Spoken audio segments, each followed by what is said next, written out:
Good morning, everyone. I'm Eeva-Liisa, and it's my pleasure to welcome you to St. Louis and to the second day of Monument Anti-Monument. I'm the founder of a small design studio called Eeva-Liisa & Company that's based in St. Louis and London. Our team, both here and there, has had the pleasure of working with Mary Lou and Meredith on Sculpture City since its inception. We've really loved being part of planning the conference and seeing Sculpture City and the discussion it sparks expand beyond our city. So thank you, everyone, for being here. I'm really pleased to introduce our next panel organizer, Peter Mackeith. We were really thrilled when he agreed to organize a panel on the subject of the arch. Peter Mackeith is a professor of architecture at the Sam Fox School of Design and Visual Arts at Washington University here in St. Louis, where he has taught since 1999. He is also an adjunct associate curator at the Kemper Art Museum. He received a BA in Literature and International Relations from the University of Virginia and a master's in architecture from Yale University. Peter has worked in practices both in the United States and Finland and has written and lectured extensively on contemporary Finnish and Nordic architecture. In 2012, he was named Honorary Consul of Finland for the state of Missouri.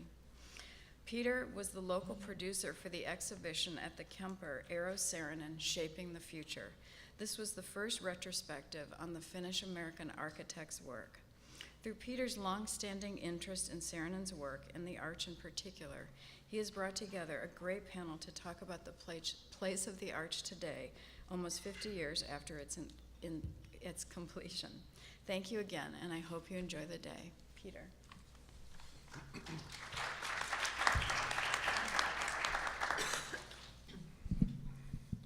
Thank you, Kiku. I hope everyone knows that the graphic design, the posters, the bags, the programs, your name tags themselves are all the result of Eeva-Liisa's very caring and attentive and wonderfully talented design. So I would like to ask for a round of applause for her work.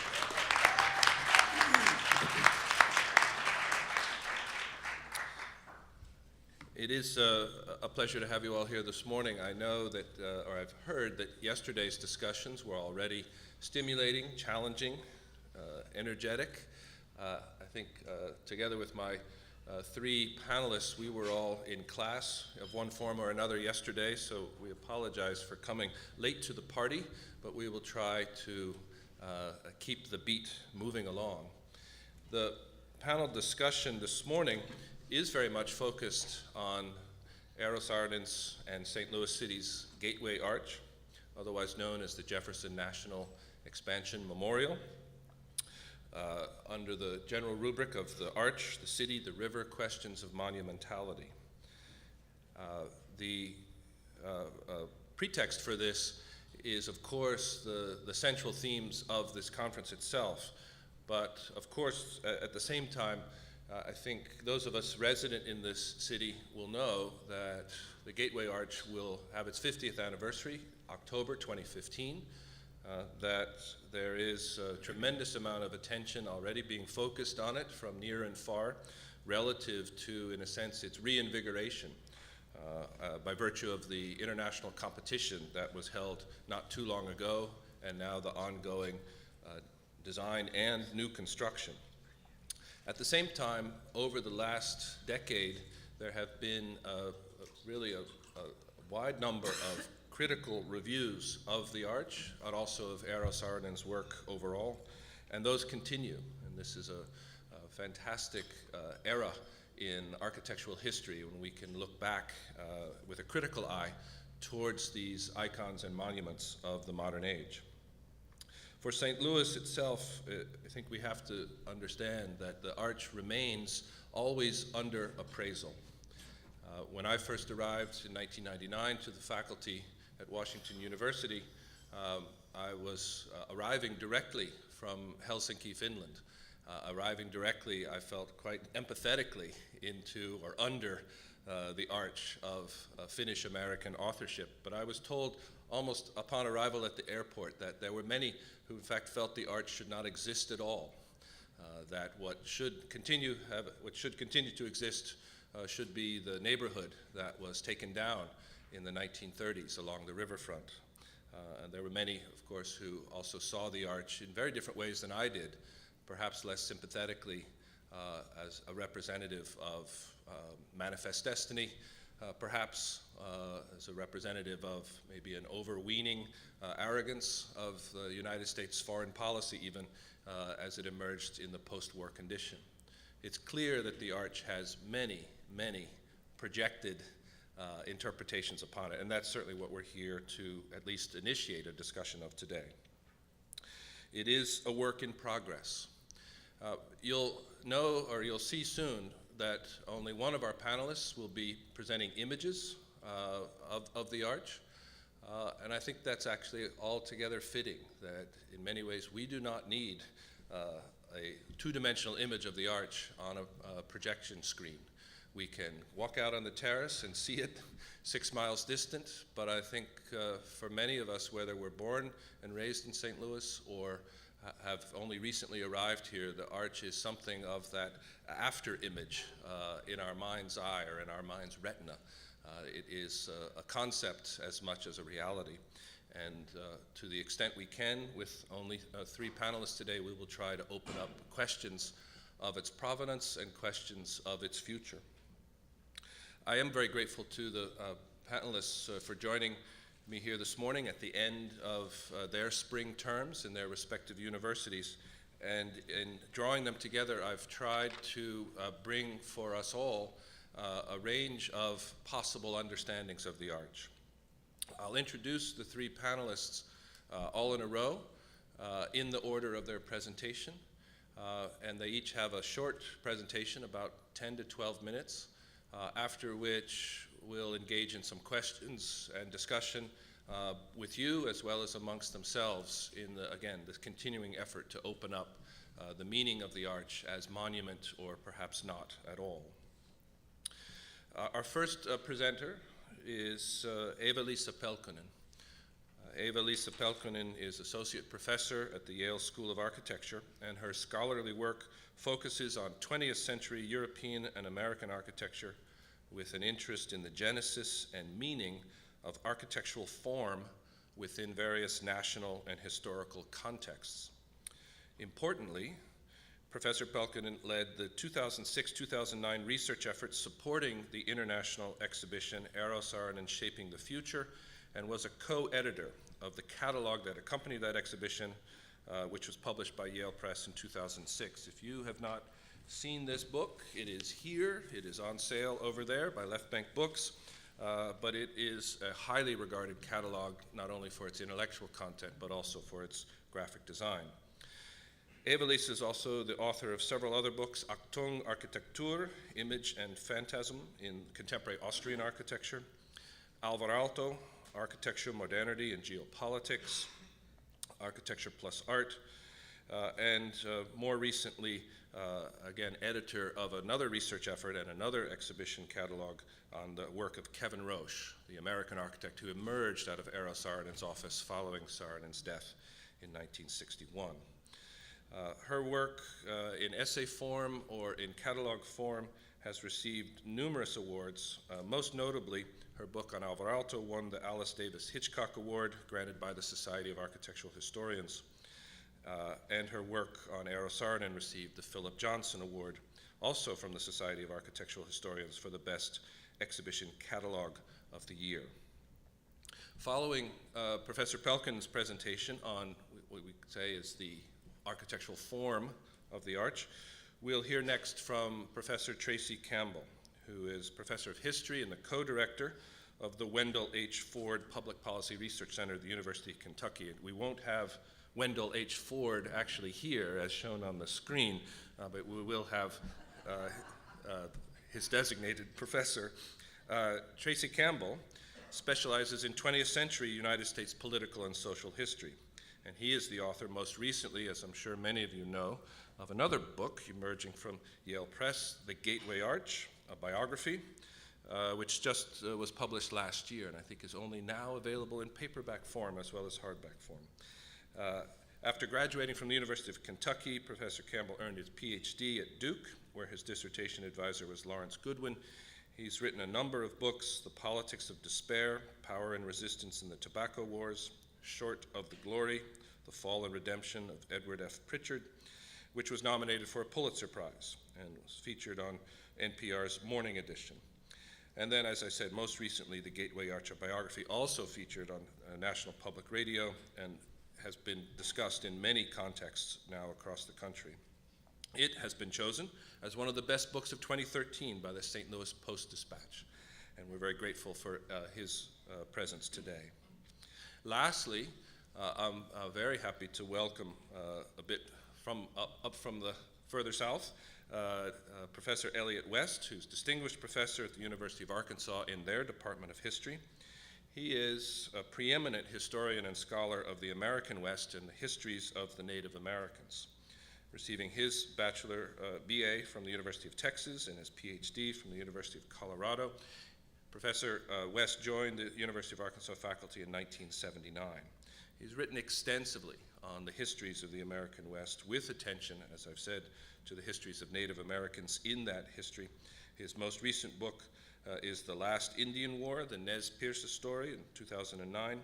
He's highly regarded at the University of Arkansas, but also nationwide, as one of the great teachers, great professors in his field and in education overall.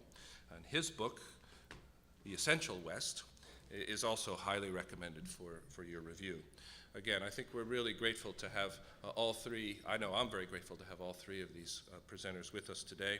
Again, we'll begin with Professor Pelkonen, continue with Professor Campbell, and then conclude with Professor West, all in a row, and then move to questions and discussions with all three.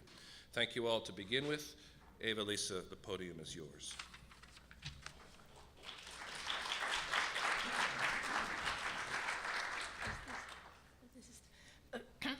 As Peter told you a few years ago, we had a great team of researchers from Finland and America working on this exhibition. Yale just had received Saarinen's archives. They had been hidden in the basement of his successor firm for 50 years. And we started looking through them with my students, and then with this team of researchers. As you noticed, the outcome, the exhibition and the catalog took 3 years to complete, and we put the arch on the cover. It is a project that bookends Saarinen's career. It was a competition that was won in 1948, and it was the last project under his name to be completed in 1965. Saarinen, as you know, died in 61, so this was a project he never saw completed. I'll get to the arch and what I find architecturally interesting about that project. But before that, I want to recall some of the difficulties and epiphanies during this research, what started to reveal for me and my co-producers of this project, students and fellow researchers, about how to make sense of Saarinen's work. He's been rather difficult figure for architectural historians in the past. People find it very problematic that his work appeared in so many styles. He's never been really included in the canon of modern architectural surveys, maybe even considered some of a little lightweight in that against the heavy big names of 20th century modernism, the Alvar-Aaltos, the Le Corbusiers, the Mies van der Rohes. So we were rather interested about this difficulty itself and what might be behind it. I had an epiphany myself. We were at the archives at Yale looking through the drawings with my students, and a student brought to my attention this pattern drawing that you see on the right of the famous tulip chair that you still see you still have in production. What totally flabbergasted me at that point and the students, that was that this chair that looks like it's made of one material, the form is continuous, is in fact made of two materials. the leg is metal, the seat is plastic. The fact that Saarinen did not articulate this material difference seemed to go totally counter to what we had inherited as being the dogma of architectural modernism, namely that form should result from structural, material, and functional consideration. Instead, here it seemed that the form itself came first, structure follows that concern. It also seemed that Saarinen wanted to cheat a little bit. He did not make that, he almost tried to disguise. You see a little seam at that end where the leg meets the seat, but it's almost hidden. It's painted with the same, it's the same color. So there was even this notion of the cheat that went counter to one of the other dogmas of modernism, that you should be honest. And somehow the idea that Saarinen might not be honest. But we, instead of rejecting him for these reasons, we kind of thought that this is when it gets interesting. So for my piece for the catalog, I wrote about this issue. My article is called Search for Communicative Form. And looking at Saarinen's writings, he in fact considers that this dogma of that form should just follow structural, material, functional considers as the kind of baby face of modernism. He called it the ABC of modernism. He felt that what his generation tasked, the so-called second generation of modern architects, they should focus on communication, the way architecture communicates to people. He talks about expressive form, he talks about communicative form, and this is, I think, something that we can then bear in mind when I show some images of the arch. The TWA terminal, one of Saarinen's iconic buildings still standing at JFK Airport, is an interesting case study to this point. I always thought that this building was made of concrete and is a great masterpiece of concrete architecture. As you can see, it has also kind of an interesting figurative dimension. I always say that something so endearing about Saarinen work is that even your grandmother would understand it, you know? Airport looks like it's flying, we get it. Anyway, there's an interesting further story. So when we actually looked at the construction photographs, working drawings, we found again the kind of interesting crux of this project. Again, indeed, the main roof construction that dominates the figure, the exterior figure, is indeed concrete, although it does have awfully lot of steel in it. So you really wonder, is it structurally motivated? I think not. Clearly, it took great efforts to build this structure. It had a lot of metal in disguise. It's not a perfect concrete thin shell structure.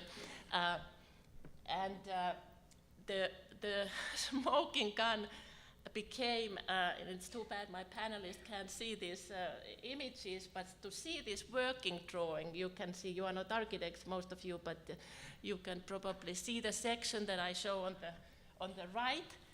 We saw that in fact, when you go to the interior and many of the details, a lot of that curvilinear form is not made of concrete. They are plaster, they are made of plaster. You can see that the structure is behind the concrete structure, marked by those little dots. It's totally rectangular. Saarinen does, again, something that nobody of the earlier moderns would have dared to do. He puts plasterboard to create these curvature forms, creating what one could call just pure scenography. The idea that he wanted to have a certain type of spatial and formal effect, this exuberant curvilinear forms. They were not, however, systematically, rigorously constructed in one material, like with the same problem like with the chair. Sometimes they were just produced plasterboard to create the effect. Fascinating thing.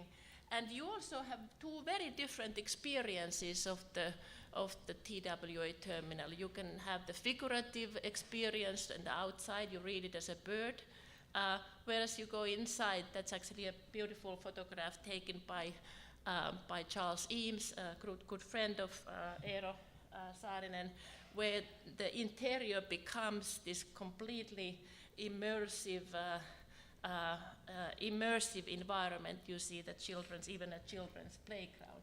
So now when we get to the arch, a lot of these findings about Saarinen's relationship to form and structure, again a key architectural problem, became apparent. It became a way of reading the arch. Here you see the competition panel from 1948 and the complete arch. We all are familiar with it.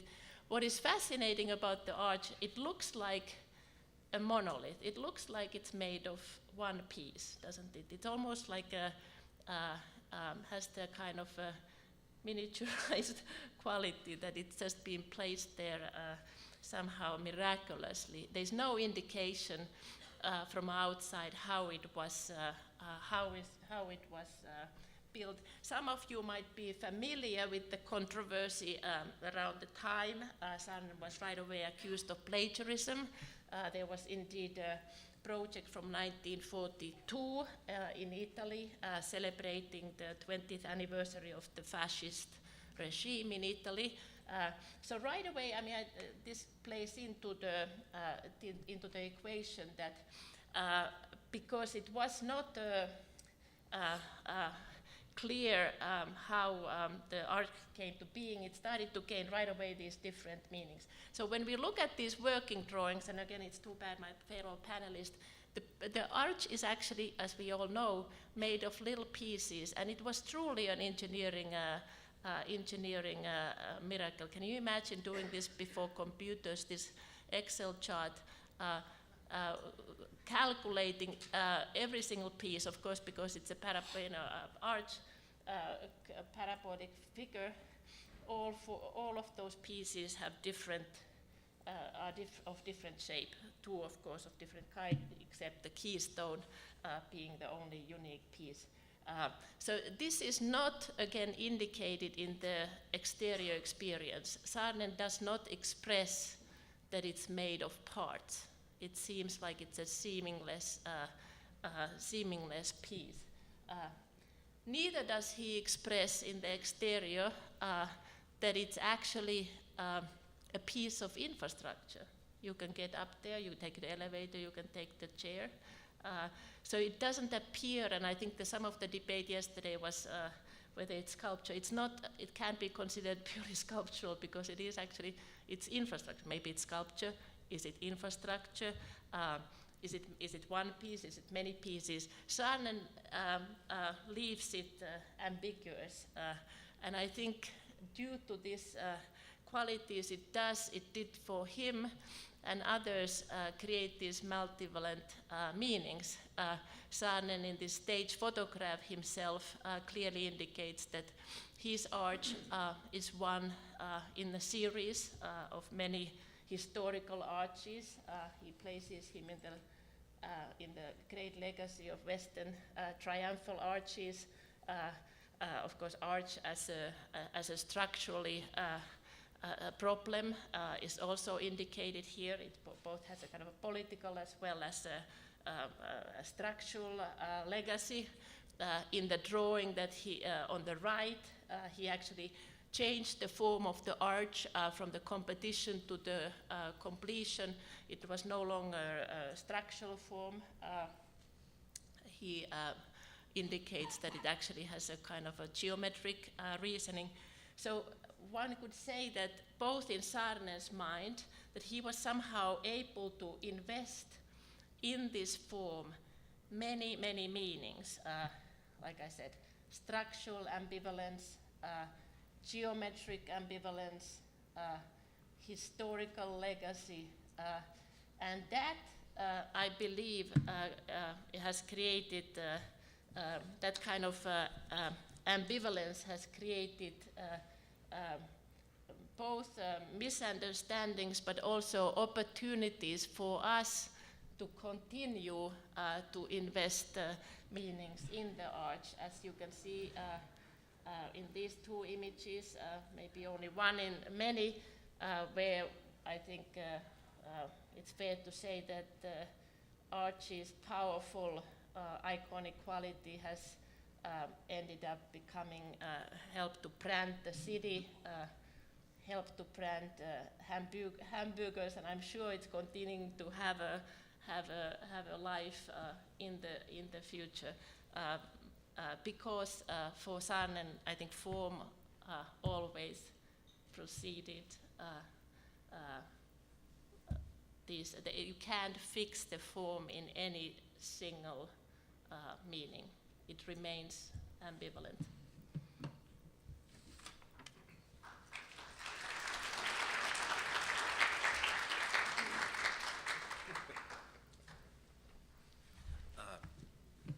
All right, thank you, Peter, for inviting me to this really distinguished panel. And I'm particularly honored to be here today and to appear in the Starlight Room. Apparently, Frank Sinatra and Sammy Davis Jr. were here, so this, I can honestly say, is the highlight of my life. It's all down here from Peter, so thank you kindly for that. As Peter mentioned, I'm neither a sculptor nor an architect, even though I tried to be an architect, but I flunked the test to get into architecture school, but I'm not bitter about it at all. But we were talking last night about the role of history and the role of the historian. And I'm a 20th century historian. I've written about the New Deal, insurgent movements. I've written a biography of an unknown New Dealer. So I was thinking about a project about 10 years ago when I was doing some research in St. Louis. And I happened to go down to the Arch one day, and I just noticed how people approach it. It's like, you'd mentioned monolith, Eva, that it's like out of 2001 when the apes go up just to touch it, and it's mysterious. It's like, what exactly is this? Nobody comes back from the Arch saying, boy, it's smaller than I thought it would be. Right? Because it is truly monumental. And it occurred to me, whenever I look at something like that, or a cathedral, I, as a historian, particularly of the 20th century, I think, not just in terms of form and function, I also think in terms of politics and economics. In other words, power. How did this come to be? Who won? Who lost? And I thought it would be an interesting thing to do a biography of an inanimate object, to see what it could teach us about some larger issues. And the role of the historian is to ask questions. You're not going to get an answer to a question you don't ask. And then to doggedly pursue every source you can find, which takes a lot longer than you can imagine. And students have trouble with this concept, but to allow those sources to take you where they take you, not where I want them to take me. And if you're dealing with the 20th century, the 21st century, if you're dealing with people who are still alive or have vested interest in something, that can be somewhat painful. And so that's how I came to do this study of the Gateway Arch, which to me is a monument to a lot of things. That's part of its genius. I watched as tour groups came up after having spent most of the day there, still wondering what exactly this thing is. Nobody goes to, say, the Vietnam Veterans Memorial and comes away thinking, what was that about? They know exactly what it is. It's for the Statue of Liberty, but the Arch is a lot more mysterious. And that's part of its genius, is that it says so many things to so many people. For me, it was an experiment into so many things that had interested me as a historian. It was about politics. It was about the Depression. It was about city politics as well as national politics. It was about a great architect who had his own, really trying circumstances throughout this whole thing. And probably more than anything else, it was about a city, because you can't understand the arch, you can't understand it without the ground on which it stands and the city of which it is a part, and maybe even part of the city across the river in East St. Louis, where so many other dynamics played out over the course of American history. So that's why I came to do this particular study. It was interesting to me, I just want to say a few things, and I will sit down, that once I started doing the research, it was amazing how many times arches popped up from other people at various points in time. There was a high school student named Geneva Abbott who had to draw her image of the future in 1933 of what St. Louis would look like, and she drew this gleaming parabolic arch on the banks of the Mississippi River. There was Julian Spotts, a National Park Service engineer who, before Saarinen, had thought of an idea of, say, an arch about 250 feet tall, but that would be hollow in the inside so you could take electric cars and go to the top. It wouldn't be much of a view from 250 feet, but he also called it the gateway to the west. And there was another architect that some of you might be familiar with who I wasn't anticipating trying to understand. That's Harris Armstrong, who has left a number of really remarkable buildings throughout St. Louis, but was really interested in the riverfront area. And in 1944 had said, with this land that had been taken over by the federal government, had been reduced to nothing but a gravel parking lot, that it should be given back to the people, that we shouldn't even try and do a monument that'll just be there for people to look at and leave. We ought to re-envision the riverfront as an area where people can live and work. And this idea today of we're more focused on sidewalks than we are highways and living, breathing neighborhoods where people, like I said, can walk and work and live in the same area, was something on his mind many, many years ago. He also entered the Jefferson National Expansion Memorial Project and was actually had more votes after the first round than Saarinen. So to me, the arch is a great paradox. It is a beloved symbol of the American Republic. Even though it's relatively young, it still now has the kind of imagery that you associate, say, with Mount Rushmore, the Statue of Liberty. But as I also tried to understand and seeing how the arch came to be, it was also part of really an outdated idea of urban planning that was very popular in the 20th century, that stressed highways, that stressed bringing in conventions, a sports stadium, that kind of thing, to redraw and renew a whole area.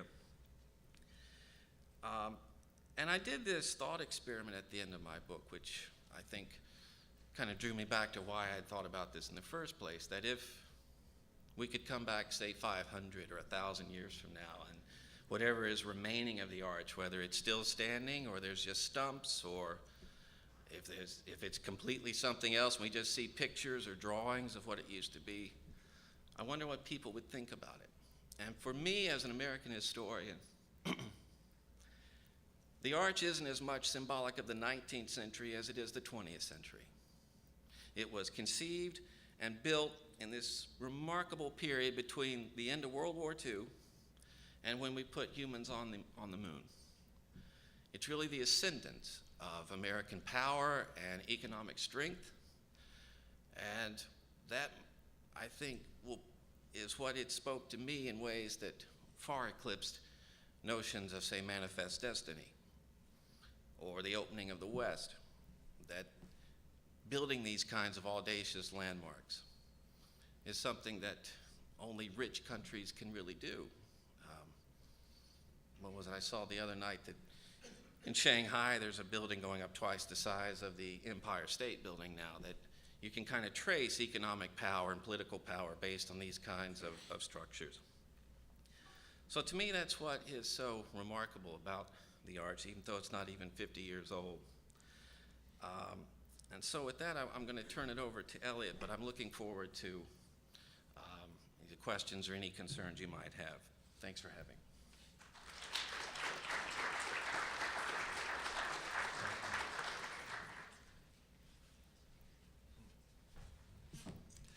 Thank you. Thank you, Peter, for the invitation. I'm honored to be here. We had a wonderful dinner last night where Peter told us we would be coming up to the Starlight Room. Tracy and I had the same impression, especially after the stories of old Blue Eyes, Sinatra. I will assure you that I will not try to sing My Way or New York, New York, but it is quite a pleasure to be here. I come here in a way, like Tracy, as something of an outlier. I think most of the folks here at the conference are architects, or sculptors, or artists. Tracy and I are historians, American historians. I think I'm even more of an outlier than Tracy in the sense that Tracy has written about the arch. I have not. Actually, I have written an essay in which it plays a part, but I am primarily an historian of the American West, of Indian peoples, of American Western social history and environmental history. So what I'd like to submit to you today is a view of the arch from that perspective, from an outlier's perspective, in the sense. I'm not close to it. I'm not intimate with the arch or Saarinen's work in the way that my colleagues at the table are. But I think perhaps that's something of an advantage. Sometimes you can understand something from by literally stepping farther away from it. So what I'd like to do this morning is to submit to you three views of the arch from that perspective. The first view is looking up at it as a Western historian, looking up at this arch and asking the question, what does it mean?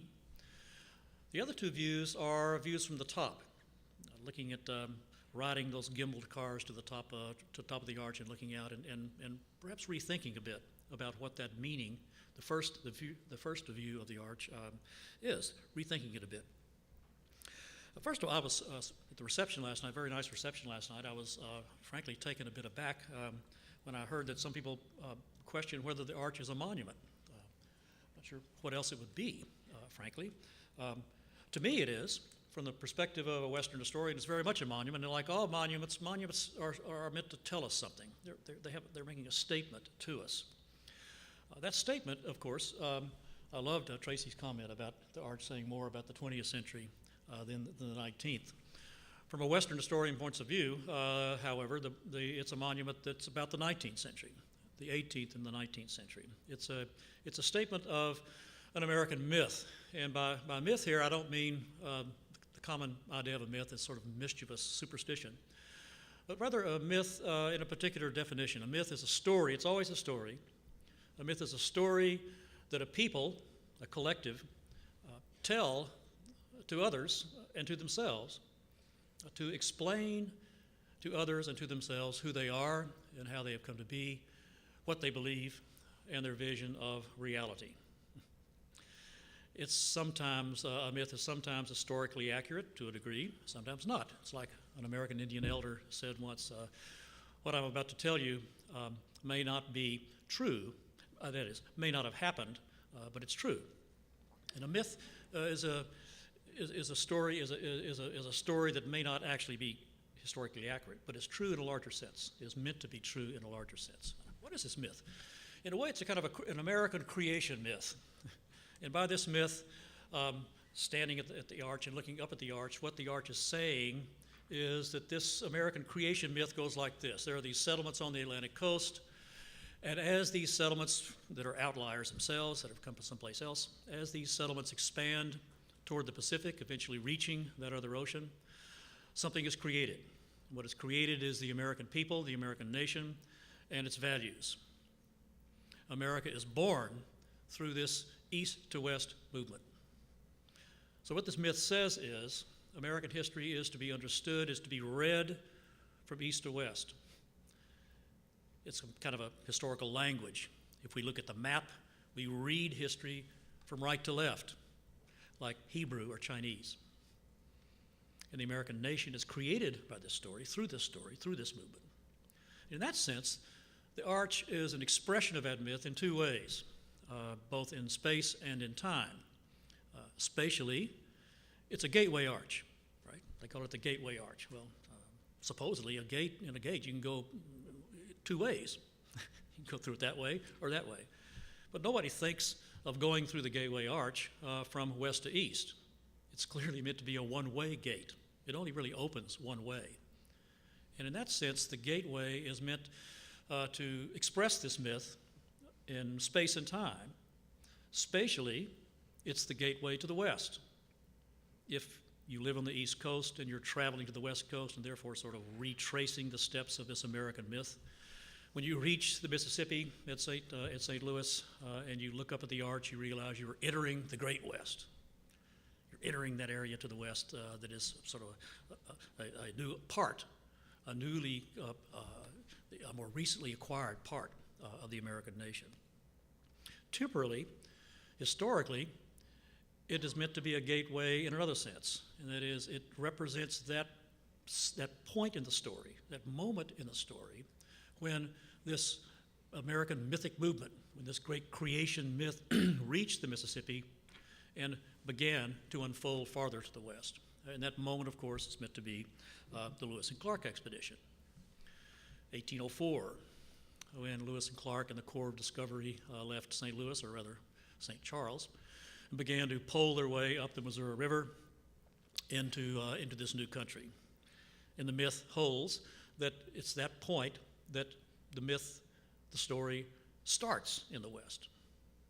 In a sense, what this myth is saying is that there was no Western history before that moment.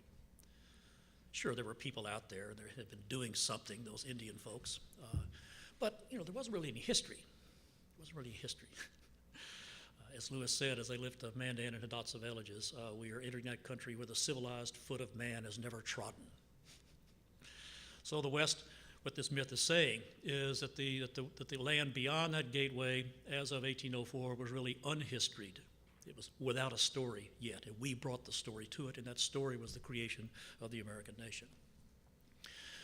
So what the Gateway Arch is saying, in my sense, is that it's both a gate in terms of space and a gate in terms of time. It was both an opening and a beginning. That's the myth. That's the myth. Now we can argue that myth is pernicious. We can argue that myth is arrogant. It certainly is that. We can argue about whether it's a myth that we should embrace. But the fact is, an historian, to me, it just is. It just is. And we have to take it into account as itself having it being a kind of an historical actor in our story, in our collective story. That's one view from my position. If you go to the top of the arch, there are two other views. And what those views remind us is that as historians, we can accept the myth for what it is, but we should never mistake it for history. Myths are, by their very nature, they have to be clean and simple and straightforward and elemental. History is never any of those things. History is always, above all, complex, multifaceted, above all, maybe the best word for it would be messy. Messy. And we can mess with that myth by riding to the top of the arch and by looking out in these two different ways. The first way to look is to, well, I was up at the top of the arch just a couple of weeks ago. My wife and I took our 8-year-old granddaughter. I wanted her to see it. So on our way to Kentucky for a spring break vacation, we went to the arch and we watched the Lewis and Clark film down there, went through the museum, and then rode the car to the top. And the first thing that struck me, when you get out of that car and you walk up those steps, is that everybody's on the left. You ever notice that? they're all over on the left, looking out, of course, the way they're supposed to, toward the west. I thought, my goodness, everybody's over there. Things going to fall over. Well, the first thing to do is to turn around and look out the other way.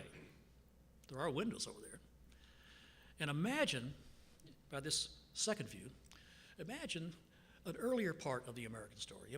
History is the story of what people have done over time. What people have done over time. And the fact is that if you look eastward out of that arch, What you're looking at is the site of one of the most extraordinary chapters of American history that we have, and that is the site, of course, of Cahokia. Cahokia, the long vanished now great city of Indian peoples on the other side, on the eastern side of the river. On a clear day, you could see the site at Cahokia from the arch. What was Cahokia? Cahokia was this extraordinary place. It's one of the great world archaeological sites today. It's right up there with the pyramids. It was a great city that began to truly develop in the 9th century. It reached its peak in the 13th century. It declined and was abandoned by about the 14th. So about 500 years, this was a place where it was sort of the centerpiece of North America.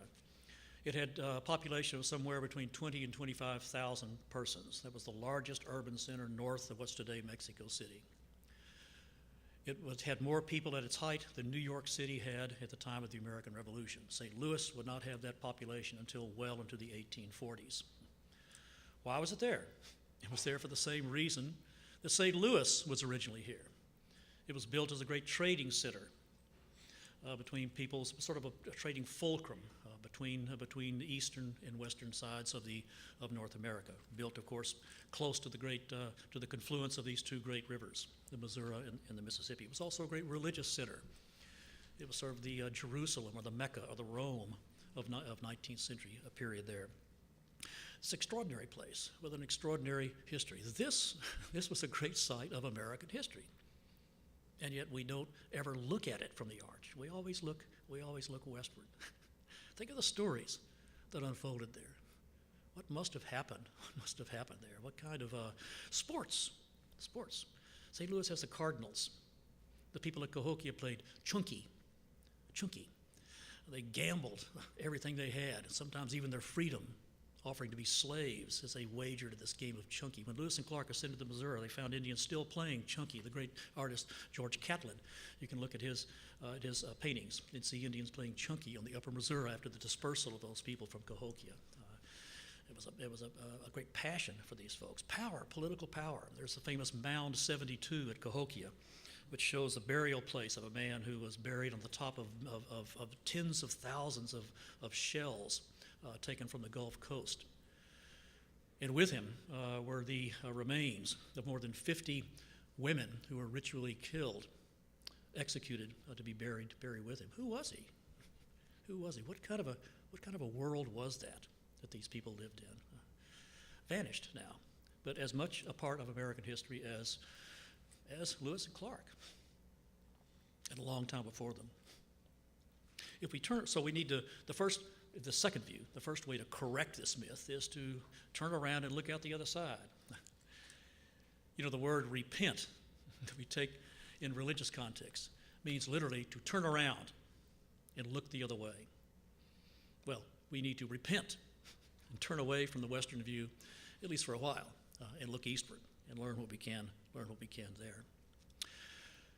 If we turn back around and look westward, we can also get a different view that I think helps us correct that myth, or to see it as far messier, see the history as far messier than the myth would have it. If we stand to look westward and look not in the far distant, as we are meant to look, but rather look directly down. If you go to the top of the arch and look directly down, imagine about a couple of hundred yards to the southwest of the arch, a house. It was a house built there in the very late 18th century. The house, and there lived a woman named Marie Rose Lajoie. She had come there by the end of an extraordinary odyssey. She had been born Maria Rosa Villalpando in Taos, New Mexico. And as a young wife and mother with an infant suckling child, Jose Jaques, she had been living in Taos when Taos was raided by Comanches around in 1760. Her husband was killed in front of her eyes. Her son was taken from her. She had to leave him there, and she was taken into captivity, captured by Comanches, part of a slave trade. Now, this was part. The insight we can get from this is that when we look into the far west, 40 years and decades before that, before Lewis and Clark, the far west, what we call the West, was the cockpit of a really three-cornered imperial struggle.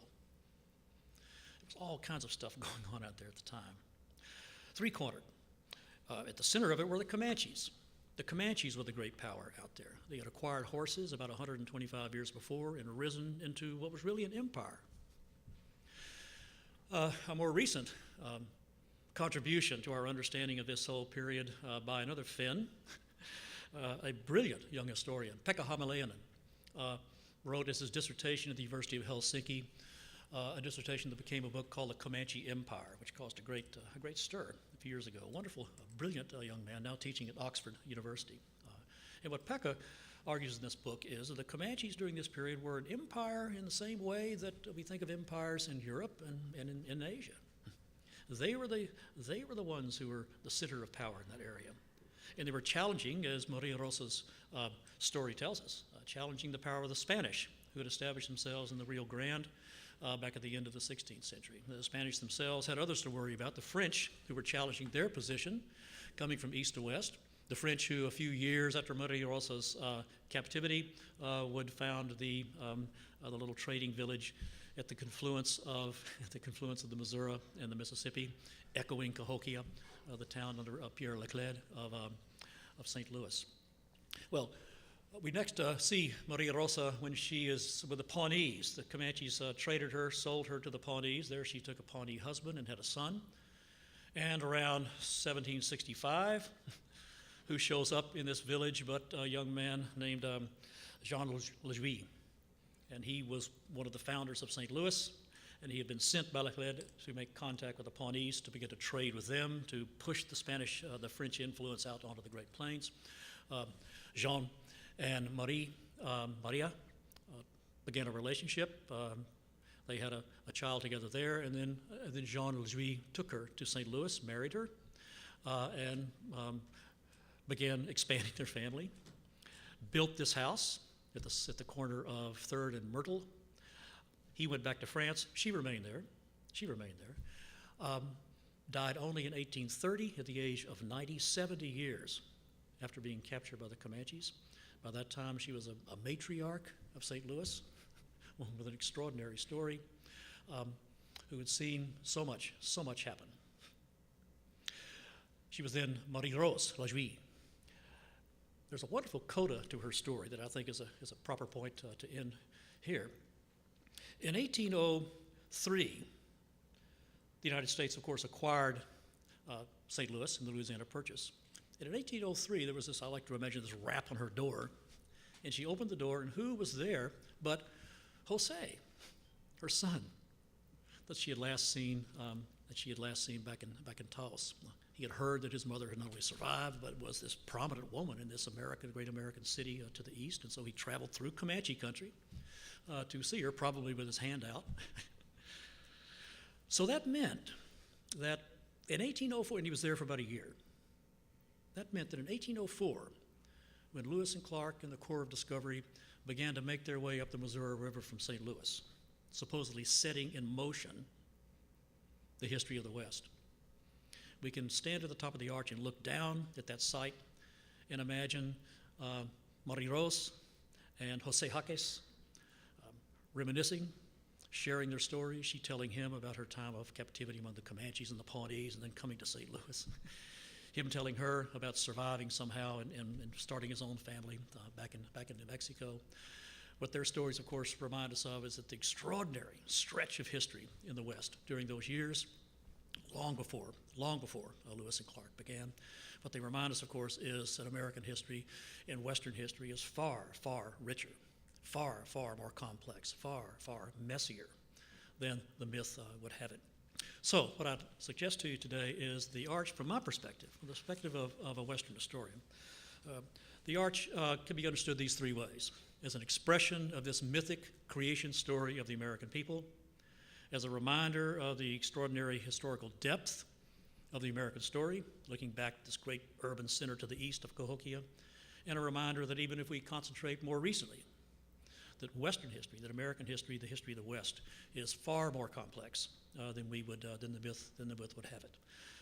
The arch is a great perspective for all of those. If you stand at the base of it and look up and remember the myth, or if you go to the top of it and use it as kind of a platform to look backward into this American past that is far richer than we too often give it credit for. Thank you very much.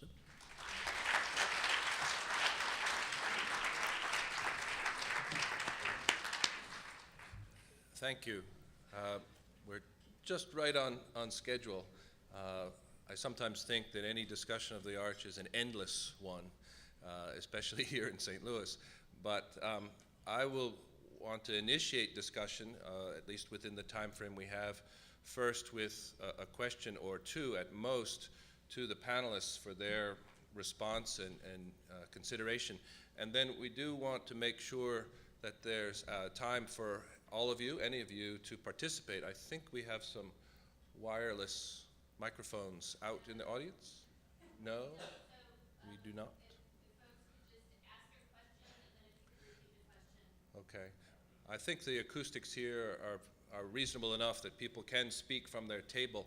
And I will just say, as you're thinking of those questions, we want to make sure that those are succinct, so we have adequate time to have many of those.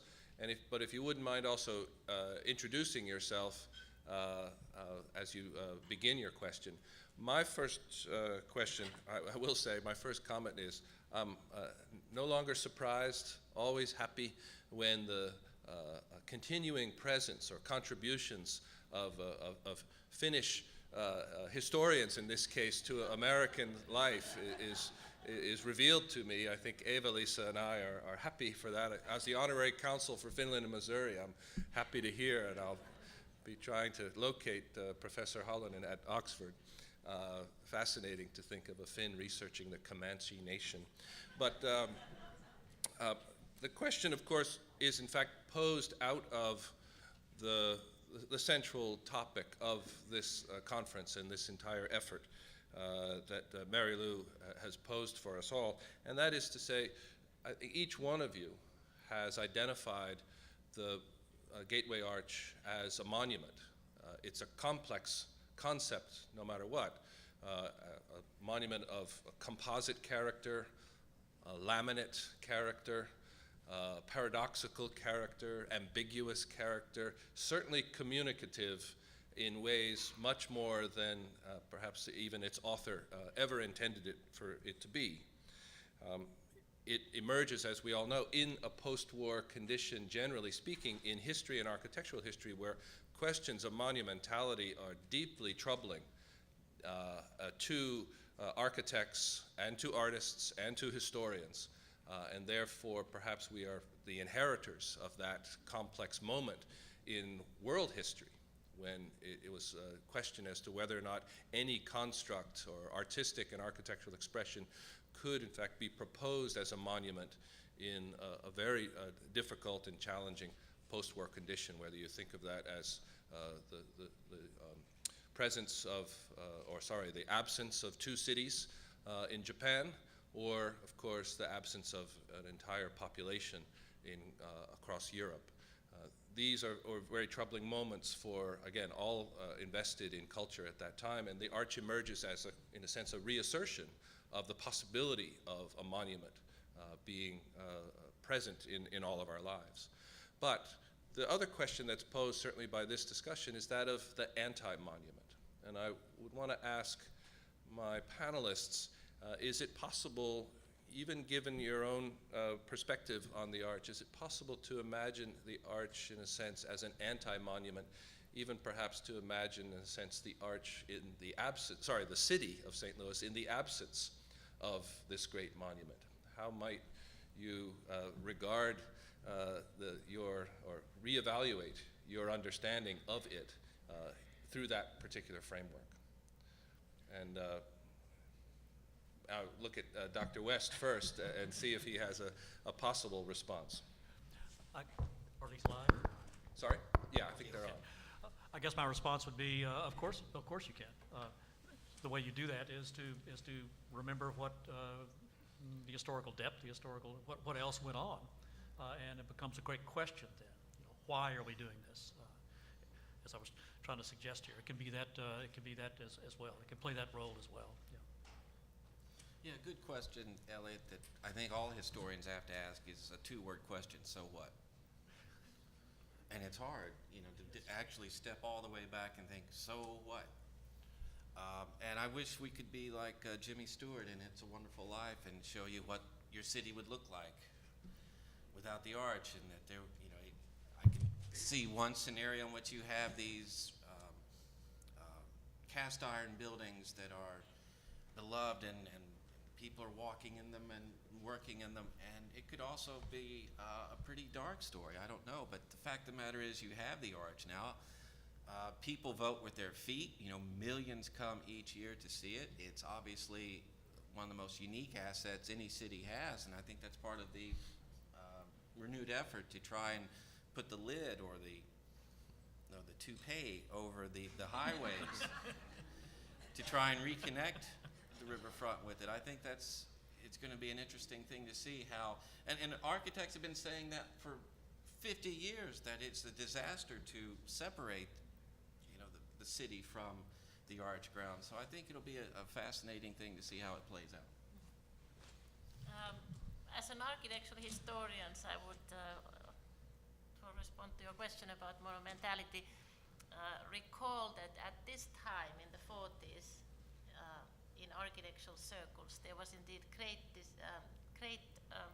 much discussion about the importance of monuments.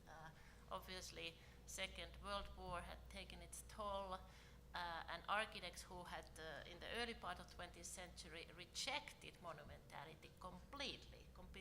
Monumentality was something associated with the 19th century, old-fashioned,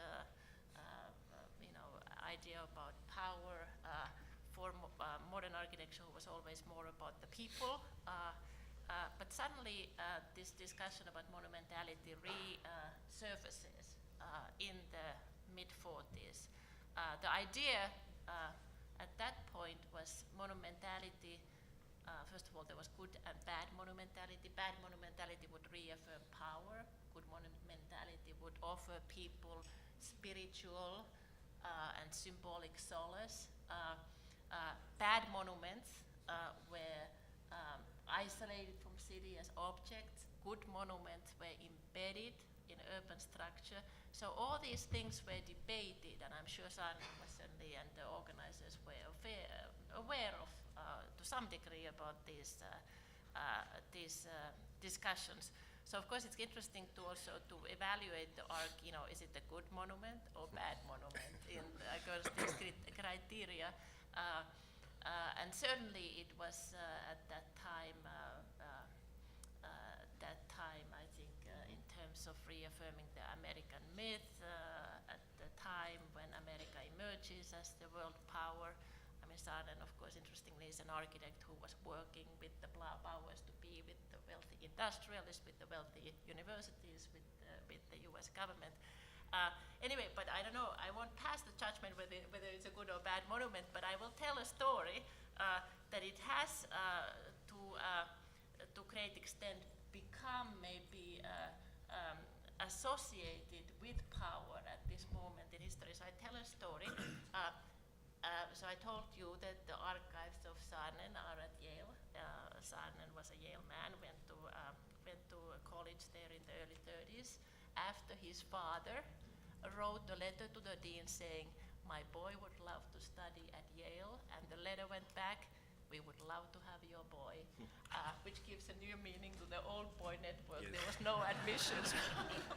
Oh, yeah. But anyway, so at some point after 9/11, the project had already been obviously 9/11. Wait a second, that was 2001. So we started the project in 2003 about. The exhibition opened in Helsinki 2006. Somewhere during the process, while I was already, we are using the archive with the students, we get a letter, the archives get manuscripts and archives at Yale, get a letter from NSA saying they want to have a list of all the names of people who have looked at the drawings of the ark. And of course, it would have, been, many names of different nationalities from all around the world. We are a very international university. And luckily, the manuscripts and archives, they declined to give that list. But clearly, it has been identified as a target, as one of the most prominent symbols of American power. Thank you. I think just those comments alone reveal further depths.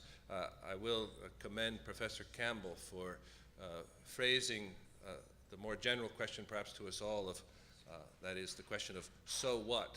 And those, of course, refer to another great St. Louis or East St. Louis citizen, that of Miles Davis. So if you have those wonderful tones running through your head now as much as the concept of the arch, then you have perhaps gotten to the point of why we're here. The arch and so what echoing in our mind. I do want to open this now to questions. I think I saw, for instance, Professor Weil's hand up early on. Yes? No?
I might invite Professor Campbell, who has an entire chapter of his book devoted towards that urban history.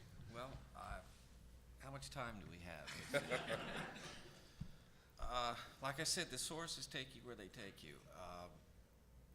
One of the myths is that the people of St. Louis voted to support the Jefferson National Expansion Memorial through an election that would float a really huge bond issue. But the fact of the matter is, the mayor of St. Louis at the time, Bernard Dickman, who was a real estate person, he saw the answer to the Great Depression in terms of real estate and getting real estate values up. So if we could clear 40 square blocks, the owners of that real estate, which were mostly bankers and large real estate companies in St. Louis, would get windfall profits immediately. The surrounding area would also see their values go up. So for him, it was a tremendous real estate boom, but he had to get a large majority of the population to support it, which he said on the eve of the election, I hate to be a dictator, but he made it clear that any city workers who weren't going to be out there delivering the votes for this project would find themselves out of a job because he needed this, right? And a $30 million project is what we're talking about. It doesn't sound very significant today, but in the 1930s, that's about the price that it took to build the Pentagon. It's an enormous amount of money. So there's that side of the story. The second side of the story was, I'm not sure it's as blighted as we thought. The St. Louis Post-Dispatch sent a lot of people into these areas, showing that there were still a lot of businesses, a lot of people living and working in this area. A number of these people sued to try and keep their properties, and they were kind of washed away and kind of just driven back. So that's why I said I think it's also helpful to understand who won and who lost in this entire project. And you're right, it is kind of a miracle that it was built in so many ways. Right after the election, Dickman and a number of other city leaders said, forget the monument, let's put an airstrip, a football stadium for the Washington U football team, which would have been interesting to see how you would have put that many. Another old boy network, I'm pretty sure. And at one point, housing soldiers after the war on this plot. So the Post-Dispatch had the headline literally read, "Trailer Park Planned for Riverfront." And so the notion that after many, many years, a remarkable architectural achievement could actually occur there, I think is right. It's the odds of that would be really remote in so many other ways. Thank you. Question, I'm going to try to alternate between side, and middle, so please, sir. I'm Jack Becker, and I just want to put out one more view besides the three that you mentioned last. And that's a view you can't see. It's a time capsule that's buried under one of the legs of the arch. And for me, it's kind of reached a mythic proportion because when I was growing up here in St. Louis in the 3rd grade, I distinctly recall writing something down on a piece of paper that I was told would be included in the time capsule that's buried under one of the legs of the arch. So I don't know if it's true, and I certainly don't remember what I wrote, but I know that perhaps it influenced the whole career devoted to not only public art, but that community participation actually in a civic monument isn't such a new idea.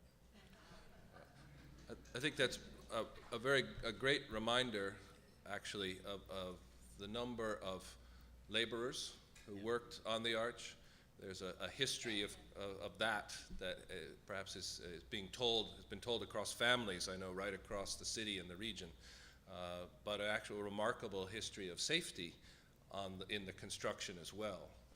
But I think you're absolutely right. There's a community aspect of this to be, I think, documented and remembered. Thank you. Yes, here in the center.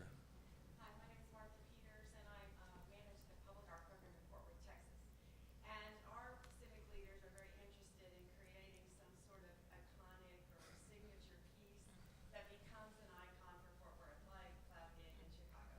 And of course, I think, well, there's a lot to that, and there's no guarantee of success or something catching on and being something that people respond to. And even more than that, how does everyone come to consensus about what is that going to be? And I think I would like to know from you as historians, what sort of guidance or, I don't know, wisdom would you like to share with me and everyone about, when we're embarking on a project, what kinds of things do we need to be thinking of to try to do the best we can? Perhaps we'll start with an architectural You have the perspective and wisdom. move down the line. But Yeah, I think the Frank Gehry's Bilbao is probably the source of influence for many cities, maybe more than the Arch. I think it has single-handedly, obviously, put the city on a map, and has, I understand, really been an economic motor for that city of Bilbao. So I think that so-called Bilbao effect is being searched for by many cities across the globe. I haven't done any research in terms of how, has it worked in other cities. I think I understand Frank Gehry himself is very much in demand to do the same thing for many. I feel very ambivalent about this so-called wow architecture. The architecture of effect, scale, media, at the expense of some other qualities that make cities desirable. And I think there are. I would ask or maybe advise your city leaders to look at cities that have managed to create appeal as places to live in and to do business in other ways, like, I don't know, in this country, Portland, Oregon comes to mind, that has wonderful, sustainable efforts, public transportation, or countries that we love and cities that we love up in Northern Europe. That also don't have, apart from Oslo, they did that opera house that's been quite successful as the kind of iconic piece for the city. But I think I would look into, certainly not to do this single building at the expense of the other things that I think are much more needed, like public transportation, livable city efforts, sustainability efforts. So I hope that they are not seen as being, kind of exclusive of one another. Yeah. I would echo that entirely. I'd be careful about fighting the last war, which is let's bring in tourists to come in and view this thing, and that maybe some restaurants and places can provide a lot of minimum wage jobs for. We understand that cities now look for to get creative people to come to reinvent an area. We need something beyond that. Second, I'd say get ready for the critics, and the art certainly had its share of locals who thought this thing was an abomination. I mean, you can look at almost every issue of the Post-Dispatch for many, many months and see the letters to the editor. Please don't build this thing. It will embarrass us that we can better spend our money. So get ready for whatever you come up with to hear critics. And then after some point, the critical mass will reach, we love this thing no matter what it might be. So that's what the art certainly tells us in a lot of ways too. I'm a little reluctant to comment on this since I grew up in Dallas.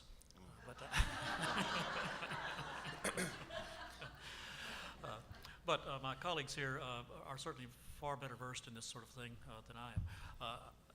I guess all I would say is what a fascinating opportunity this is to wrestle with exactly these questions and to try perhaps to ask fundamentally new questions about this, and to sort of somehow get the pulse of a great city like Fort Worth. Maybe you could all meet at Joe T. Garcia's and get together.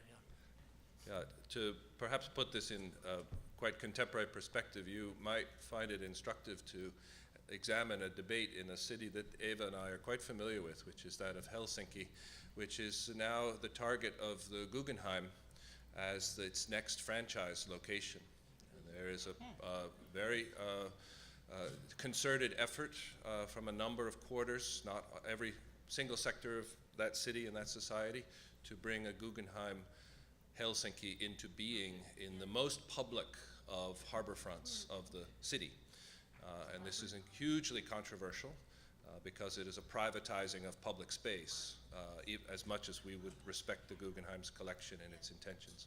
But this overall issue of city branding through construction of icons, so to speak, of course goes back as far as the Eiffel Tower, which itself was hugely controversial. I think it was Guy de Maupassant who said he appreciated the Eiffel Tower so much that he went to lunch there every day so he didn't have to see it. But as this conversation reveals, the investment of energies, finances, construction, the community, interpretations, et cetera, it's an immensely complex set of layers to impose on a single object, let alone a building. And that in many ways, contemporary urban design and landscape architecture itself is much more interested in presenting cities with alternatives, which might be a park, which is where we could talk about City Garden and its relevance. We can talk about certainly the landscape effort that Michael van Valkenburg is undertaking with our own arch grounds, but this seems to be the more predominant direction now in overall urban thinking. I have a story about the Helsinki Guggenheim. I don't know if you, Peter, saw the editorial op-ed piece that the American ambassador to Finland wrote, where the art surfaces, and I was horrified when I read it. He writes, I think he's a very smart man otherwise, but he referring to the arch and referring to Bilbao, Frank Gehry's Bilbao, he said that this is what you need to put the city on a map. And I was so offended. I was like, okay, we are talking Helsinki. Helsinki is a European capital, a great city with great architectural legacy. Are we not in the map? For an American ambassador who happens to live there. So I think the kind of, I don't know, misunderstanding, patronizing, as well as not understanding this other kind of urban qualities that I think make cities livable was, I think horrifying. Did you pick that on? I discussed that with the ambassador on an entire airplane flight between New York and Helsinki, so yes. I didn't lose my citizenship, however. Yes, yes, ma'am. My name is Patricia Miller. I'm the conservator of architecture and sculpture publications. And I think that this discussion is interesting right now, this point that we're in this discussion, is because we're talking about making new things. And a lot of times, sometimes within our communities, there are already places that that exist that actual investment and the community time and money to preserve or restore and bring back to life in centers where they need these sorts of placemaking is a good idea, and it's already been done. And I think it's interesting that we're looking at a time when the arch, we're talking about the arch nearly 50 years after it was completed, and that's actually one of those tests that we have in the U.S. in making things making them a landmark is a 50-year test or something like that. If it lasts 50 years, then we can consider it on the National Register. And we already consider this a monument. And then I just wanted to say, if you look at places like New York, which are filled with monuments, fantastic architecture things, we still have things there that right now people are looking again at Flushing Meadows, where you have the old World's Fair, and they're still struggling. This thing is deteriorating before our eyes. Parks Department has a very hard time getting anyone to invest money and interest in this, and they're slowly working, they're coming around to it. But it is I think it's something where sometimes you just need to look back into yourself instead of looking outside of, looking out at what other cities are doing and who can bring something to your city and do something new, but instead invest in what you already have. And really, I think you can get a much better groundswell around your community. Thank you. I don't know if any would have a comment. That's an entirely appropriate remark to the moment in which we live and many of our cities find themselves. Yes, ma'am, and then I'll come back over here. Go ahead, please. My name's Jenny Fortnovis. I'm a researcher at the Museum of Museum. And I went through the archives of the Jefferson Commission Memorial because I was curious about the other entries. And when you talk about winners and losers, I was curious about the losers and what you thought of all of these renowned architects who submitted plans that were pretty interesting but very different from the arch. So I was curious if you could speak to that. Well, we can all perhaps respond. I will say that Eero Saarinen's father entered separately, a loser there. And there's a fantastic story of the office that they shared being divided in two. The father and the son both having their own design teams, and they're taking butcher paper and wrapping sort of egg-like forms around the columns of the office to sequester one design group from the other. I can tell the apocryphal story of the telegram arriving up to Cranbrook, where their office was, addressed to E. Saarinen, with the congratulations coming from the jury, and the interpretation at Cranbrook then was that E stood for Elliot Saarinen, and they had a grand party in the Finnish tradition with lots of drinks. And then the next day, or 2 days later, the chairman of the jury called, having heard about the party, to say, it really is Eero Saarinen who's won, and the father turned to the son and said congratulations, and they had another party. But in terms of biography, this was the separation point of the son's practice from the father's practice. The competition was an amazing event in the history of architecture, competitions in the United States, and attracted entries not just across the U.S. community of architects, but internationally. Louis Kahn entered, Gio Obata entered here from St. Louis. Many of the leading architects of the time entered, and again, I think a number of us have looked at those entries. This was Saarinen's entry was remarkable in its scale and in its simplicity and in its overall sort of almost technological appearance. At least this would be my estimate, and I think others have their comments too. Just a little story. I think I like Professor West's notion of the myth. He came very early to this idea of arch, and there's a note that he wrote to his friend Louis Kahn saying, "I know what I'm going to do. I'm going to do an arch." And many others did much more, like building-like structures. I think Saarinen really stood apart with this maybe more sculptural, but that he understood I think very much the arch in this the symbolic power of the arch before he had figured out how to build it. Yeah. Well, I think it's fascinating we had a competition in the first place instead of hiring, say, Frank Lloyd Wright or Le Corbusier to do it. They have a competition. It's a two-stage competition as well. I'm not sure if that's done very much anymore, but after the first stage, Harris Armstrong had more first-place votes with a design that would look like a plow that had broken into the ground, but it wasn't. It didn't catch the eye from, unless you were. What they wanted was something that would really catch the eye from highways, and that was crucial. The jury said it, so when the second round was finished, the jury didn't take very long because the other entries just weren't that impressive to me. I'm not sure what you saw. I would agree, and if those entries are all available, as you've found, with the Park Service, they're available to any of us to go and look at. It's a fascinating study, and in part reveals the deep ambivalence with this question of monumentality, as well as the complexities of how you would, in fact, address the Jefferson National Expansion Memorial. What would that mean in architectural form?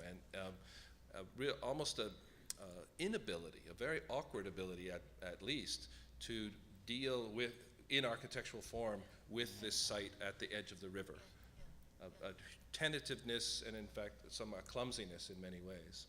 Yeah, I saw a drawing from a local person who said, forget the arch, you want a 500-foot tall statue of, Daniel Boone pointing westward, and he said that's what would do it rather than this Trotskyite inspired croquet wicket that you might like, Elliot, was also called the back door to the east rather than the gateway to the west. I do want to remind everyone, we tend very often still to focus on Eero Saarinen as the sole author. Yeah. And this is also, I think, for all of us who are invested in art and architecture and historical studies, of course, the complexities are also about authorship.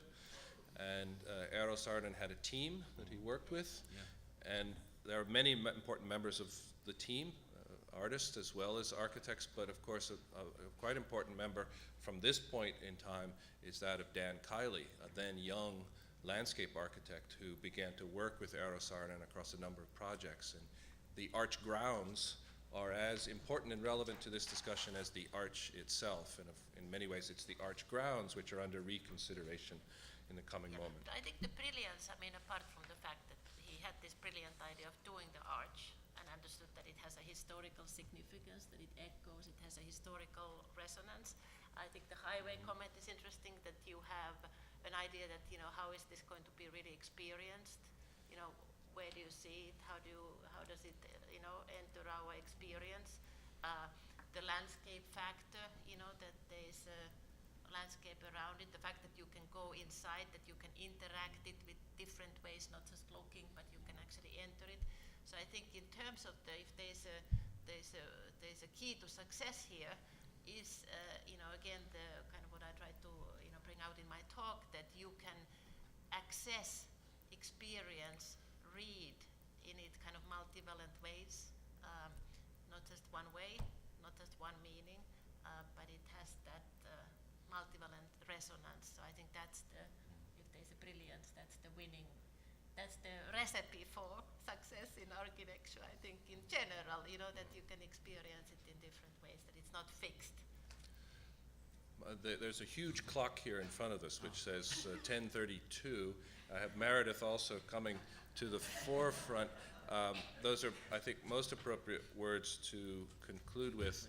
And again, I think the plethora of questions which remain out there are all to the good and continue to reveal the importance of this as monument and even potential anti-monument. Thank you all for your attendance today. Thank you.